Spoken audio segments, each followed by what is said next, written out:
বাজারে রুটি বন্ধুরা যে যেখান থেকে ভিডিওটা দেখছো প্রত্যেকের অঞ্চলেই 4 টাকা থেকে 5 টাকা ছোট ছোট গুলিগুলো করে। মানুষের তো কিছু লাভের জন্যই মানুষ ব্যবসাটা করে। তাই আমি অফিস থেকে সেদিন এসে সহজতে প্রস্তুত করে নিচ্ছিলাম রুটি, সেই ভিডিওটাই তোমাদের সামনে তুলে ধরলাম। যাই হোক, গোল হোক টেরা বেঁকা হোক, তবুও তো আমার করে নিচ্ছিলাম 3 পিস রুটি।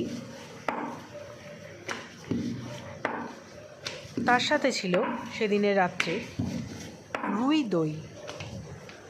রুই মাছটাকে নুন হলুদ দিয়ে ভালো করে ভেজে আদা পেঁয়াজ রসুন বাটা ঘি গরম মশলা দিয়ে লাস্টে নামিয়ে নিয়েছিলাম ধনে পাতা কুচি দিয়ে একটু টক দই দিয়ে ভালো করে কষিয়ে।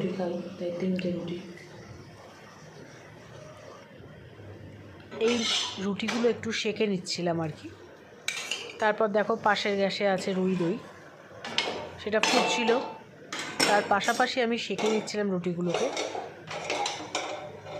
আটার রুটি অনেকক্ষণ নরম থাকে যদি সেটাকে একটা এয়ারটাইট কৌটোর মধ্যে রাখা যায়। আটার রুটি খেলে স্বাস্থ্যের পক্ষেও খুবই ভালো। সেটা ময়দা খেতে এখন বারণ করছে ডাক্তারবাবুরা, তাই জন্য আটার রুটিতেই ভরসা। এই দেখো পাশে রুই দইটা চলছে,